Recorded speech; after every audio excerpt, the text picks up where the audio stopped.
Read first para. In cold winter mornings, we see the condensation of water vapor into water droplets as tiny drops of dew on the leaves, tiny drops of water on the surface of your car and window glasses, thick white cloud of tiny water droplets near the ground that reduces visibility. क्या होता है जब cold winter होती है यानी बहुत ज़्यादा सर्दी की सुबह होती है तो हमें ये कंडेंसेशन का प्रोसेस देखने को मिलता है, यानी वाटर वेपर जो है वो वाटर में कैसे कन्वर्ट हो गया ये हमें देखने को मिलता है। पेड़ों के ऊपर पत्तों के ऊपर छोटी छोटी ड्रॉप्स होती हैं, वो ड्यू की जो ड्रॉप्स होती हैं वो, या हमारी कार है, कार के या ग्लास इस पर कार के या विंडो के ग्लास पर जो है छोटी छोटी ड्रॉप्स होती हैं वो, या फिर क्या है white cloud of tiny water droplets near the ground that reduces visibility, या जिसे आप कोहरा कहते हैं, इस तरीके का फॉग जिसे हम कहते हैं वो हमें दिखाई देता है, जिससे हमें देखने में विजिबिलिटी जो है वो कम होती है, धुंधला दिखाई देता है। तो ये सब कंडेंसेशन की वजह से है। Now next topic is water cycle. Water cycle क्या है? Water cycle can be defined as the continuous movement of water from the earth surface and water bodies at water vapour to the atmosphere and from the atmosphere back to the earth's surface as rain, hail, snow. That is cyclic movement of water from the atmosphere to the earth. This cycle maintains the supply of water on land. Water cycle mainly है क्या? जैसे किसी भी चीज़ को अगर आप continuously use करते रहेंगे तो वो ख़त्म हो जाएगी, तो उस चीज़ को मेंटेन रखने के लिए, यानी चीज़ ख़त्म भी ना हो और हम यूज़ भी करते रहें, तो उस चीज़ को मेंटेन रखने के लिए ये वाटर साइकिल है। इसका मतलब क्या है कि जो वाटर का कंटिन्यूस मूवमेंट है, यानी लगातार वो अर्थ पर आती है और अर्थ से वापस ऊपर जाती है एटमॉस्फेयर में, और एटमॉस्फेयर से फिर अर्थ पर आती है, ये जो कंटिन्यूस मूवमेंट है ये वाटर साइकिल कहलाता है। अब आप सोचेंगे कैसे वाटर जो है वो अर्थ पर आता है और कैसे वापस चला जाता है। तो जैसे रेन हो रही है, रेन होने के बाद वो वाटर आता अर्थ पर है और अर्थ से वही एवेपरेशन या ट्रांसपायरेशन के थ्रू वापस एटमॉस्फेयर में मिक्स हो जा रहा है। तो ये जो कंटिन्यूस साइकिल है कि रेन भी होती है, रेन होने के बाद वाटर सूखता भी है, एवेपरेट भी होता है, फिर से कभी रेन होती है, फिर से वाटर एवेपरेट होता है। ये जो कंटिन्यूस प्रोसेस है जहाँ से वाटर वेपर जो है वो जो वाटर है वो अर्थ पर आता है और वाटर वेपर वापस एटमॉस्फेयर में कन्वर्ट हो जाती, मिक्स हो जाती, ये प्रोसेस वाटर साइकिल कहलाता है। यानी कि cyclic movement of water from the atmosphere to the earth is called the water cycle. एक साइक्लिक मूवमेंट जैसे जिसमें वाटर अर्थ पर आ रहा है और अर्थ से वापस एटमॉस्फेयर में जा रहा है, वो वाटर साइकिल कहलाती है। ये जो वाटर साइकिल है ये लैंड पर वाटर की सप्लाई को कंटिन्यूसली बनाए रखती है, बने रहने देती है। जैसे अगर मान लो कभी बारिश बहुत टाइम तक ना हो तो क्या होगा, ड्रॉट की कंडीशन आ जाएगी, सूखा पड़ जाएगा, पेड़ सूख जाएंगे, पशु पक्षी मरेंगे, पानी ख़त्म हो जाएगा, जो है अर्थ पर वही तो रहेगा। तो ये साइकिल उस वाटर की सप्लाई को बनाए रखती, मेंटेन रखती है, ना वाटर की कमी हो और ना वाटर बहुत ज़्यादा हो, इसलिए ये साइकिल हमारे लिए ज़रूरी है। ये साइकिल कैसे पूरी होती है? It involves the following steps. इसमें जो हैं आपके स्टेप्स बताए हैं। फर्स्ट स्टेप देखिए, इवापोरेशन एंड ट्रांसपायरेशन। सबसे पहला प्रोसेस क्या है? इवापोरेशन और ट्रांसपायरेशन का। Water from water bodies such as river, sea, pond, lakes and streams takes heat of the sun and goes into the air in the form of water vapour. Large amount of water vapour enters in the atmosphere through transpiration by plants also.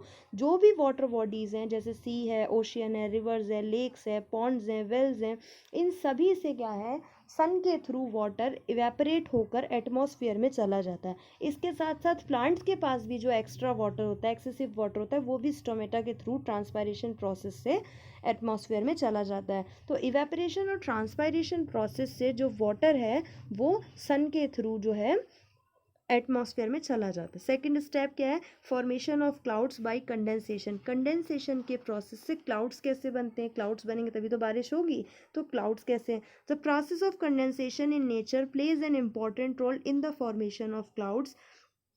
जो condensation है वो बहुत ज़्यादा important है क्योंकि उसकी वजह से क्लाउड्स बनते हैं। Warm air can hold a large amount of water vapour, जो वार्म एयर होती है, गर्म हवा होती है, वो बहुत ज़्यादा वाटर वेपर को होल्ड कर सकती है।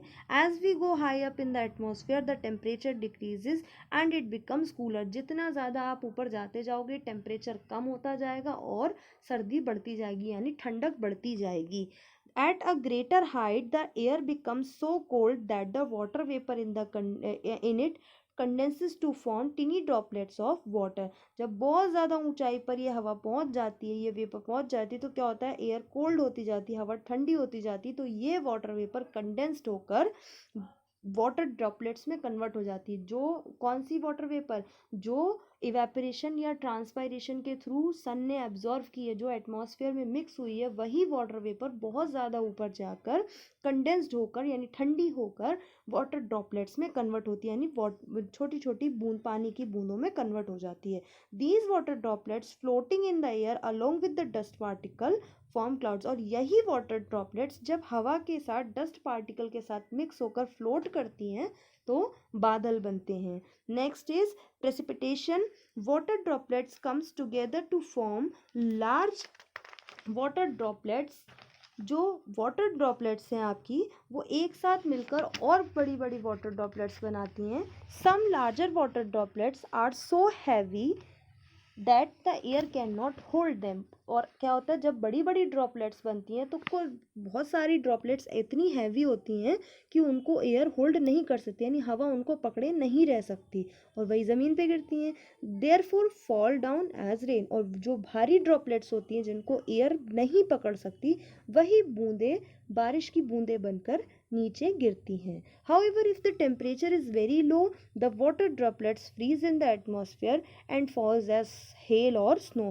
और ऐसा हो कि टेम्परेचर बहुत ज़्यादा ठंड हो जाए, कभी कभी आपने देखा कि बारिश के साथ ओले भी पड़ते हैं, तो वो ओले क्यों पड़ते हैं, जब टेम्परेचर बहुत ज़्यादा लो हो जाता है, तो वही वाटर ड्रॉपलेट्स, जो भारी भारी बूंदें थी जिनको एयर नहीं पकड़ सकती, वही वाटर ड्रॉपलेट्स जमकर आपका जो है हेल बन जाती हैं, स्नो यानी ओले बन जाते हैं और ओले के फॉर्म में नीचे गिरती है। This coming down of water in the form of rain, hello और snow is called precipitation.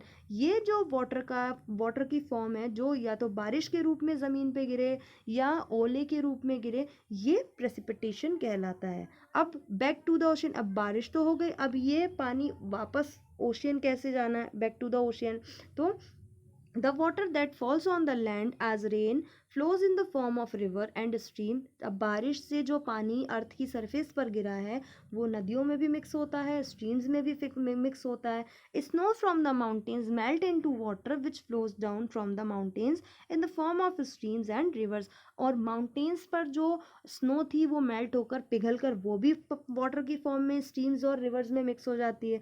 Ultimately the water of streams and river flows into a sea और फॉल्स इनटू अ सी और N ocean. और यही जो waters है वो फिर बाद में फाइनली स्ट्रीम्स और रिवर्स से होता हुआ सी में मिक्स हो जाता है। Some of the rain water seeps into the ground and become available to use as under. और इनमें से कुछ पानी, जैसे हमने आपको बताया था कि बारिश होती है तो कई जगह पर जहाँ पर सॉइल वाली सरफेस दिखती है, मिट्टी दिखाई देती, खेत दिखाई देता है, ऐसी जगहों पर क्या होता है, पानी जहाँ नहीं पहुँच पाता है ओशियन में, तो वहाँ पर वो पानी ग्राउंड ऑब्जर्व कर लेती है, यानी हमारी सॉइल ऑब्जर्व कर लेती है, और वो पानी फिर ग्राउंड के नीचे चला जाता है, जो ग्राउंड वाटर बन जाता है। तो इस तरीके से क्या है कि बारिश होती है और पानी जो है वो नदियों में पहुंचता है, तालाबों में पहुंचता है, समुद्र में पहुंचता है, और एक जो बाकी का पानी है वो हमारी ज़मीन के नीचे पहुंच जाता है, एब्जॉर्ब होकर ग्राउंड वाटर बन जाता है। और जो पानी नदियों तालाबों में पहुंच रहा है, वही पानी फिर से इवेपोरेट होता है, इवेपोरेट होकर फिर से बारिश होती है, और ये प्रोसेस चलता रहता है, यानी कि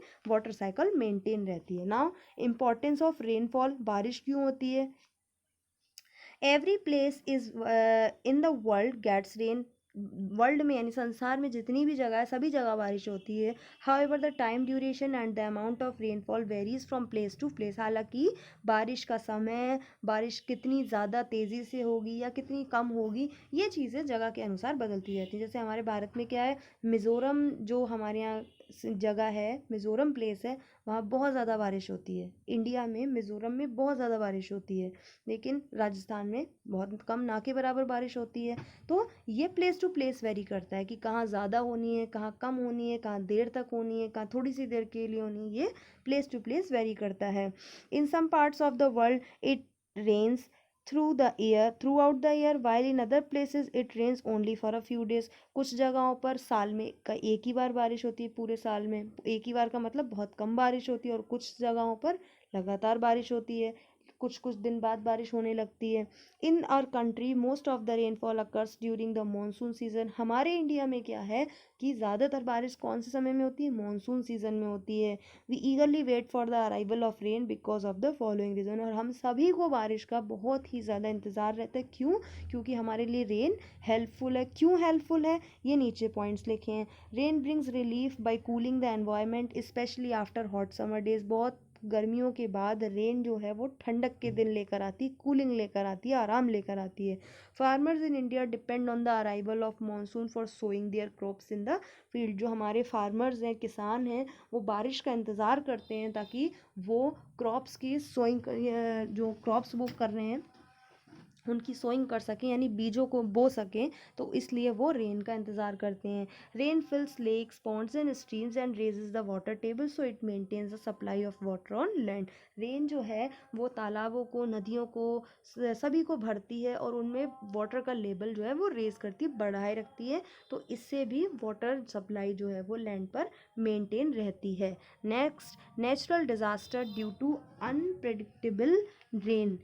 अब रेन जब बहुत ज़्यादा रेन होने लगे तो वो भी नुकसान है हमारे लिए। वो कैसे है? Rain is beneficial for human. Rain हमारे लिए बेनिफिशियल है, फ़ायदेमंद है। However sometimes it rains heavily और does not rain at all. क्या होता है, कभी कभी जब बहुत ज़्यादा बारिश होती है तो वो हमारे लिए फ़ायदे वाली नहीं है, या बारिश बिल्कुल भी ना हो वो भी हमारे लिए फ़ायदे वाली नहीं है। मतलब बारिश एक एवरेज में होती है। ऐसा भी नहीं कि बहुत ज़्यादा हो रही है उससे भी हमें नुकसान है, और बिल्कुल नहीं हो रही उससे भी हमें नुकसान है। This may cause natural disasters. दोनों ही तरीक़ों से नेचुरल डिज़ास्टर्स आ सकते हैं, अगर बारिश बहुत ज़्यादा हो तब भी और ना हो तब भी। Let us consider both the causes along with their effects on our life. अब दोनों ही तरीके से बताते हैं कि हमारी अगर बारिश बहुत ज़्यादा हो रही है तो, और अगर बारिश नहीं हो रही है तो हमारी लाइफ को कैसे नुकसान हो सकता है। अगर हैवी रेन हो रही है, यानी बहुत ज़्यादा बारिश हो रही है, तो heavy rain causes floods. Heavy rain की वजह से फ्लड आता है। Heavy rain for a long time results in increase in the level of water in rivers, lakes and ponds. The water spreads over large areas of nearby lands causing floods. In coastal area floods are often caused by the cyclone. क्या होता है, जब बहुत ज़्यादा बारिश होती है, लंबे समय तक बहुत ज़्यादा बारिश होती है, तो इससे क्या होता है, नदियों में, तालाबों में, लेक्स में वाटर लेवल बढ़ जाता है, यानी एक लेवल से ऊपर पानी पहुंच जाता है। जब वो पानी बहुत ज़्यादा ऊपर पहुंच जाता है तो वही पानी हवा के थ्रू या बहकर जो है वो, या फ्लूट के थ्रू वो बाहर आता है, सड़कों पर आ जाता है। तो ये भी हमारे लिए नुकसानदायक है। इन कोस्टल एरिया नहीं, जो वो जगहें जो नदी के किनारे, समुद्र के किनारे वाली जगहें, जैसे गुजरात है, मुंबई है, केरल है, इस तरीके की जो जगहें जो हमारे समुद्र के पास है, नदियों के पास हैं, उन जगहों में क्या होता है, साइक्लोन आ सकता है, नहीं तूफान आ सकता है। तो cyclone is a very strong wind accompanied by heavy rain. Cyclone क्या होता है, बहुत तेज़ हवा, जब बहुत तेज़ बारिश के साथ बहुत तेज़ हवा चलती है तो वो साइक्लोन होता है। तो कोस्टल एरियाज पर साइक्लोन भी आ सकता है। The major calamities due to flood are as follows. इसकी वजह से क्या क्या हो सकता है? Flood causes extensive damage to crops. This may cause acute food shortage and death due to hunger. Flood cause serious injuries or death of the domestic animals and growing. Flood cause extensive damage to human life and property. Many people die by drowning. Their houses collapse and their belongings get lost in water. Electricity, water supply and communication network also get affected. Flood wash away the top layer of the soil resulting in the soil erosion. Flood की वजह से क्या होता है कि crops भी damage हो सकती हैं। अब जब क्रॉप्स डैमेज हो जाएंगी तो हमारे पास जो चीज़ें खाने की बनती हैं, सीरियल्स है, अनाज है, दाल, ये सब कहाँ से बनेगा? तो खाने की कमी हो सकती है। अब खाने की कमी होगी तो इसकी वजह से, भूख की वजह से डेथ हो सकती है। फ्लड की वजह से लोगों को बहुत चोट भी लग सकती है या उनकी डेथ भी हो सकती है। एनिमल्स मर सकते हैं। फ्लूड की वजह से ह्यूमंस की लाइफ, उनकी प्रॉपर्टी, उनका घर, उनकी फसलें, उनकी गाड़ी, उनका सारा फर्नीचर, सारा ही सामान बर्बाद हो सकता है, ख़त्म हो सकता है, डैमेज हो सकता है। बहुत सारे लोग फ्लूड में डूबने की वजह से मर जाते हैं। तो इस तरीके से उनकी लाइफ ख़त्म हो जाती है। बहुत सारे लोग अपने परिवार वालों को खो देते हैं, उनकी डेथ हो जाती है। फ्लड की वजह से हमारी बिजली, जो लाइट आती है, इलेक्ट्रिसिटी, जो पानी आता है, वो और सारी जो सेवाएं हैं वो बंद हो जाती हैं। फ़ोन या आना जाना, बस, रेल, ये सब भी अफेक्टेड होती है। फ्लड की वजह से क्या होता है, सॉइल की जो टॉप लेयर होती है वो भी बहकर चली जाती है, जिससे सॉइल इरोजन होता है। सॉइल इरोजन वो होता है जब सॉइल की फर्स्ट लेयर बहकर या उड़कर चली जाए। तब जब सॉइल इरोजन हो जाता है तो उस सॉइल में कोई फसल भी नहीं उग पाती ठीक से, तो इसलिए ये भी हमारे लिए हार्मफुल है। Rain also affect the animals living in the soil. Animal living underground such as earthworm and snake come out in search of air as the soil gets covered with flood water. Rain जो है, जो हमारे insects हैं, जो हमारे organism है, जो मिट्टी में रहते हैं, जैसे अर्थवॉर्म है, स्नेक है, इस तरीके के जो हैं हमारे ऑर्गेनिज्म, इनको भी नुकसान होता है क्योंकि ये मिट्टी में रहते हैं। और जब ये जो मिट्टी है ये पानी से पूरी तरीके से ढक जाएगी तो इनको, ये तो इसी में ही पलते हैं, तो ये भी मर सकते हैं। When flood water recedes there is a fear of spreading diseases like cholera, डायंसिटी, डायरिया, मलेरिया और डेंगू। जब ये जो फ्लड का पानी है ये बहुत लंबे समय तक एक जगह रुका रहेगा, भरा रहेगा, तो इससे बीमारियां फैलने का भी डर हो सकता है। डायंसिटी, जॉइंडिस, क्लोरिया, मलेरिया, डेंगू, कुछ भी हो सकता है क्योंकि उसमें गंदे कीड़े, मच्छर, ये सब बनेंगे और ये बनेंगे तो ये बीमारियां फैलाएंगे। So flood affect the economy of the country due to disease, starvation, loss of life and property. यानी कि फ्लड जो है वो फ्लड पूरी तरीके से हमारी लाइफ को डिस्टर्ब कर सकता है, हमारी चीज़ों का नुकसान कर सकता है, हमारी जान भी जा सकती है, बीमारियां फैल सकती है। तो ये हमारे लिए बहुत हार्मफुल है। ये तो वो था कि जब बहुत ज़्यादा बारिश हो। अब जब बिल्कुल बारिश ना हो तो क्या होगा? No rain for a long time causes drought. अगर लंबे समय तक बारिश नहीं होती है तो ड्रॉट यानी सूखा पड़ सकता है। Absence of rain in a particular region for a long time leading to self shortage of water is called drought. बहुत लंबे समय तक किसी एरिया पे अगर बारिश ना हो तो वहाँ एक कंडीशन बन जाती है, शॉर्टेज ऑफ वाटर, पानी की कमी, और वो कंडीशन लीड होती है ड्रॉट में, यानी सूखा पड़ना। The major disaster due to drought are, अब ड्रॉट की वजह से क्या क्या हो सकता है? The soil loses water by evaporation. When soil does not get water for a long time it becomes dry and hard. It also begin to crack. Crop plant cannot grow in this dry and hard soil. This may cause acute food shortage. Vegetation such as grass and fodder does not grow well. This leads to shortage of fodder for domestic animals. Animals start dying due to starvation. An extreme drought condition, lakes, ponds and even small rivers may dry up. These changes affect aquatic plants and animals. The level of groundwater may also be go down, leading to the severe shortage of water. अब अगर बहुत ज़्यादा लंबे समय तक बारिश ना हो तो ड्रॉट होगा। ड्रॉट की वजह से क्या होगा? सॉइल जो इवेपोरेशन के थ्रू वाटर लूज़ करती है, जब सॉइल बार बार वाटर लूज़ करती रहेगी, उसमें जो पानी है वो सूखता रहेगा, तो सॉइल पूरी तरीके से सूख जाएगी। जब वो सूख जाएगी तो वो उसमें क्रैक्स पड़ने लगेंगे और वो बहुत ज़्यादा हार्ड हो जाएगी। और जब वो हार्ड हो जाएगी तो उसमें दोबारा कोई क्रॉपिंग नहीं हो पाएगी, कोई फसल नहीं हो पाएगी। जब फसल नहीं उग पाएगी तो खाना भी नहीं बन पाएगा, अनाज भी नहीं बन पाएगा। और जब अनाज नहीं बन पाएगा तो फूड की शॉर्टेज होगी। इसका मतलब अगर बारिश ना भी हो तो भी फूड की शॉर्टेज होगी क्योंकि अनाज नहीं बन पाएगा। अब वेजिटेशन है, हमारा खाने का चीज़ें हैं, हमारे जो एनिमल्स हैं, अगर, क्योंकि जब कोई पेड़ नहीं उगेगा तो ग्रासेस भी नहीं उगेंगी, तो वो एनिमल्स जो हमारे पेड़ पत्ते खाते हैं, घास खाते हैं, उनको खाना कहाँ से मिलेगा? उनको भी खाने की कमी हो जाएगी। जब उनको खाने की कमी हो जाएगी तो वो भी मर जाएंगे। तो और वो मर जाएंगे तो वो एनिमल्स जो दूसरे एनिमल्स को खाते हैं वो अपने आप मर जाएंगे क्योंकि वो उन पर डिपेंड हैं। तो इस तरीके से ये भी हमारे लिए एक बहुत बड़ा लॉस है। और इसके अलावा अगर बहुत ज़्यादा ड्रॉट रहेगा, बहुत ज़्यादा दिनों तक ड्रॉट यानी सूखा रहेगा, तो नदियों, तालाबों में जो पानी है वो सब सूख जाएगा। जब वो सूख जाएगा तो हम लोग के यूज़ के लिए पानी कहाँ से आएगा? तो इससे भी हमारी लाइफ को बहुत ज़्यादा चेंज, और जो पानी में रहने वाले एक्वेटिक प्लांट्स हैं, एनिमल्स हैं पानी में रहने वाले, उनकी लाइफ का भी खतरा है। तो और इसके अलावा जो ग्राउंड वाटर है, जब पानी मिट्टी के बाद पूरा सूखने लगेगा, मिट्टी पूरी तरीके से क्रैक हो जाएगी, ड्राई हो जाएगी, हार्ड हो जाएगी, तो उसके अंदर जो पानी है वो भी सूखने लगेगा, जिसे हम ग्राउंड वाटर यूज़ करते हैं, तो वो भी ख़त्म हो जाएगा। तो हम लोगों के यूज़ के लिए भी वाटर कहाँ से आएगा? तो अगर बारिश ना भी हो तो ये भी हमारे लिए बहुत ख़तरनाक कंडीशन है, क्योंकि इसमें भी हम सर्वाइव नहीं कर पाएंगे। बहुत ज़्यादा बारिश होगी तब भी हम नहीं रह पाएंगे, और बारिश बिल्कुल भी नहीं होगी तब भी हम नहीं रह पाएंगे। तो बारिश हमारे लिए ज़रूरी भी है, मगर बहुत ज़्यादा ज़रूरी नहीं है। ठीक है। Now water problem. अब वाटर प्रॉब्लम क्या है ये देखते हैं। Now water problem क्या है? There is a lot of water on the earth, but only a small quantity of it is available for use by human, plants and animals. The total amount of water on the earth remain the same, but the demand for water is increasing day by day. It is due to the following reason. अब water problem क्यों हो रही है? कई जगहों पर, कई शहर हैं जहाँ पर पानी की बहुत ज़्यादा कमी होती है। क्यों होती है? जो वाटर हमारी अर्थ पर अवेलेबल है उसका बहुत ज़रा सा पार्ट हम यूज़ करते हैं। हमने आपको चैप्टर के स्टार्टिंग में बताया था कि हमारी अर्थ जो है वो 2/3 पार्ट जो है वो कवर्ड है वाटर से, जिसमें 97% वाटर जो है वो ओशियन, सीज और लेक्स में है। और जो हम वाटर यूज़ करते हैं वो टोटल वाटर का केवल 0.01% हम यूज़ करते हैं। और इतना वाटर हम यूज़ करते हैं वही प्लांट्स भी यूज़ करते हैं, एनिमल्स भी यूज़ करते हैं, हम लोग भी यूज़ करते हैं। तो जो टोटल वाटर है हमारा वो वैसा का वैसा ही है अर्थ पे, जो जो जो हम यूज़ नहीं करते, जो हमारे यूज़ का नहीं है। बट जब वाटर की इतनी डिमांड है कि हर चीज़ वाटर से अवेलेबल है, तो इसकी वजह से कुछ प्रॉब्लम्स भी हैं। तो वो किस तरीके से? The number of people using water is increasing due to the rising population. क्यों है ये प्रॉब्लम कि इतने ज़्यादा पानी की ज़रूरत है? क्योंकि पॉपुलेशन ज़्यादा, जब लोग ज़्यादा होंगे तो उनके इस्तेमाल की चीज़ें ज़्यादा होंगी, उनकी ज़रूरतें ज़्यादा होंगी।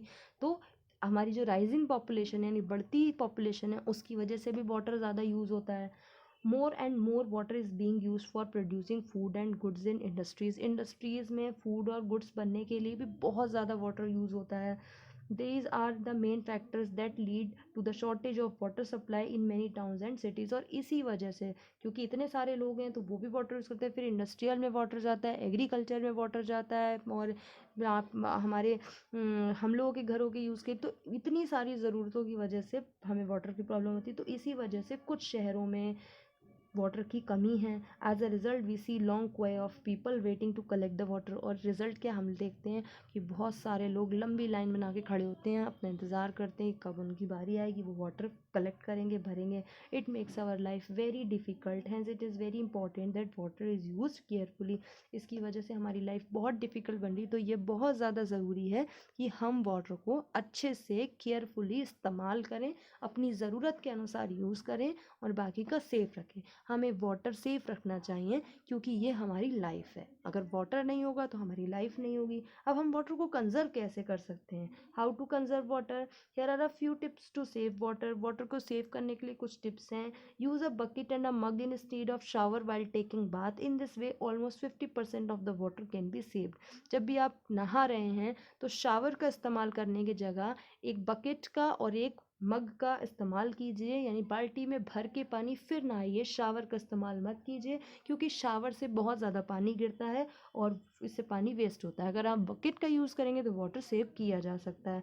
Close the taps tightly after using them both at home and school. जब भी आप कहीं भी, होम हो, स्कूल हो, स्टेशन हो, कहीं भी बाहर, ऑफिस में, किसी भी जगह, हॉस्पिटल्स में, किसी भी जगह, जब भी आप यूज़ कर लें पानी को, तो टंकी को, टैप को बहुत टाइटली बंद करें ताकि उससे पानी ना टपके।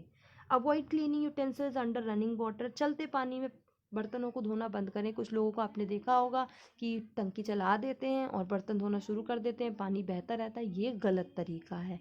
पानी तब बर्तन धोएं और टंकी को बंद रखें। जितनी देर आप बर्तन साफ़ कर रहे हैं उतनी देर टैप को बंद रखें। ये इससे वाटर सेव होगा। रिपेयर लीकिंग पाइपलाइन और वाटर टैप्स। जो पाइपलाइन लीक होते हैं उनको रिपेयर कराएं। Check overflowing of water tanks. आपके छतों पे जो टैंक रखा है उसको ओवरफ्लो ना होने दें। पता चला वो पूरा भर गया, पानी गिर रहा है और हमें पता ही नहीं है। उसको भी देखें। रिसाइकल वाटर, वाटर को फिर से इस्तेमाल करें। Plant more and more trees to increase the absorption of water by soil, ज़्यादा से ज़्यादा पेड़ लगाएं ताकि वाटर एब्जॉर्प्शन बढ़े, जो सॉइल वाटर एब्जॉर्ब करती है। Adopt rain water harvesting to store the rain water, इसके अलावा रेन वाटर हार्वेस्टिंग जो मेथड है उसको अप्लाई कीजिए रेन वाटर को स्टोर करने के लिए, बारिश के पानी को स्टोर करने के लिए रेन वाटर मेथड को अप्लाई कीजिए। अब रेन वाटर हार्वेस्टिंग होता क्या है? The rain water that falls on concrete road and buildings cannot seep into the ground. This water flows into the drains from where it goes to rivers, lakes or pond. One way of increasing the availability of water near our home or any workplace is collect rain water and store it. क्या होता है कि rain water जो है वो ऐसी concrete road पर, buildings पर, जहाँ पर ये ज़मीन में नहीं जा सकता, जहाँ पर प्लेन फर्श है, जैसे जहाँ पर मिट्टी इसको एब्जॉर्व नहीं कर सकती, तो वहाँ पे तो पानी वेस्ट हो जाता है, तो वहाँ के पानी को सेफ रखें। ये वाटर फ्लो होकर ड्रेन होकर जो है रिवर और लेक्स में मिक्स हो सकता है बस। तो क्या कर सकते हैं हम कि ऐसी जगहों पे वाटर को कलेक्ट किया जा सकता है, रेन वाटर को स्टोर किया जा सकता है। The process of collecting rain water from roofs and streets and storing it for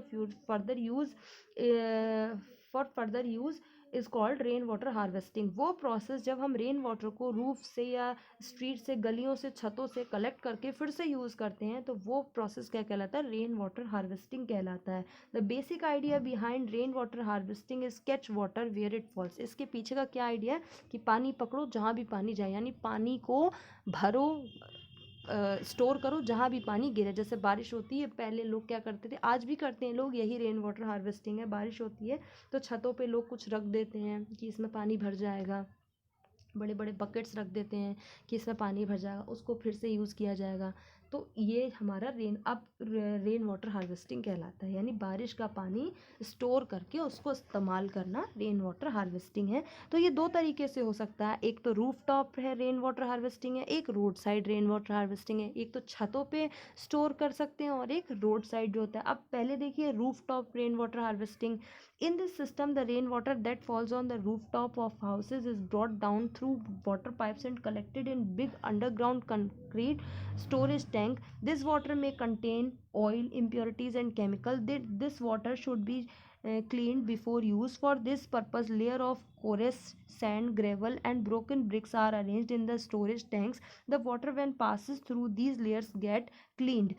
क्या करते हैं कि छतों पे, घरों की छतों पे जो पानी भरता है उसको क्या करते हैं, एक बड़े पाइप के थ्रू एक हम टैंक में कलेक्ट कर लेंगे, और वो टैंक जो है वो आपका अंडरग्राउंड कंक्रीट टैंक्स में यूज़ किया जा सकता है। और उस टैंक में क्योंकि ये इस वाटर में इम्प्योरिटीज़ होगी, केमिकल होंगी, तो इसको क्लीन करना भी ज़रूरी है। तो उस टैंक में क्या करें हम, कोरस लेयर सैंड की या ग्रेवल यूज़ करके या ईंटों के टुकड़े यूज़ करके फिर उसको हम जो है स्टोर करें। तो ये वाटर इन लेयर्स से पास होता है, जब इन लेयर्स से पास होगा तो ये क्लीन होता हुआ नीचे जाएगा। Instead of getting collected in tanks, the rain water through the pipes can go directly into a pit in the ground. This raises the level of ground water. अगर आप टैंक का इस्तेमाल नहीं करना चाहते, टैंक नहीं रखना चाहते, तो क्या कर सकते हैं कि ये जो छतों का पानी आपको इसको पाइप के थ्रू एक जगह पिट यानी गड्ढा टाइप का करें, उसमें स्टोर कर लें। जब उसमें स्टोर हो जाएगा तो ये ग्राउंड में अपने आप चला जाएगा, सॉइल एब्जॉर्व कर लेगी। सेकेंड टाइप है road side rain water harvesting. Road side कैसे होती है? The rain water that falls on tarred roads around building can be collected and stored by this technique. Rain water जो है आपका है रोड साइड, जो बारिश बिल्डिंग्स के थ्रू पानी आ रहा है उसको भी कलेक्ट किया जा सकता है। Percolation pits covered with concrete slabs having holes are constructed. Rainwater falling on roads goes into these pits through the holes. After filtration in the percolation pit, rainwater enters the recharge well through the outlet pipe and gradually seeps into the soil. इसको आप कैसे कर सकते हैं कि एक जगह कहीं पिट्स बना लें और उसमें ये वाटर कलेक्ट करें, और उसके बाद ये इसमें जब एंटर करेगा तो क्लीन होता हुआ सीप नीचे आएगा। The advantage of rainwater harvesting is that it increases the availability of groundwater. Rain water harvesting का सबसे बड़ा फ़ायदा क्या है कि ये ग्राउंड वाटर की अवेलेबिलिटी को बढ़ाता है, यानी जो ग्राउंड वाटर में नीचे लेवल है उसको बनाए रखता है। This help us to overcome the water specially during the dry season, और इससे हमें वाटर प्रॉब्लम से बाहर आने में हेल्प होती है, स्पेशली कब, ड्रॉट के सीज़न में, जब लंबे समय तक बारिश नहीं होती तो हम ड्रॉट का पानी यूज़ करते हैं। तो इस तरीके से हमें पता होना चाहिए कि हमें वाटर कैसे यूज़ करना है। वाटर हमारी लाइफ है, वाटर के बिना हम सर्वाइव नहीं कर सकते, प्लांट सर्वाइव नहीं कर सकते, एनिमल बर्ड्स कोई भी सर्वाइव नहीं कर सकता। तो वाटर को हमें सेफ़ रखना चाहिए। अगर वाटर सेफ़ है तो लाइफ सेफ़ है। तो इसलिए वाटर को आपको कभी वेस्ट नहीं होने देना है। जब भी कहीं रनिंग टैप देखें उसको आप ज़रूर क्लोज़ करें।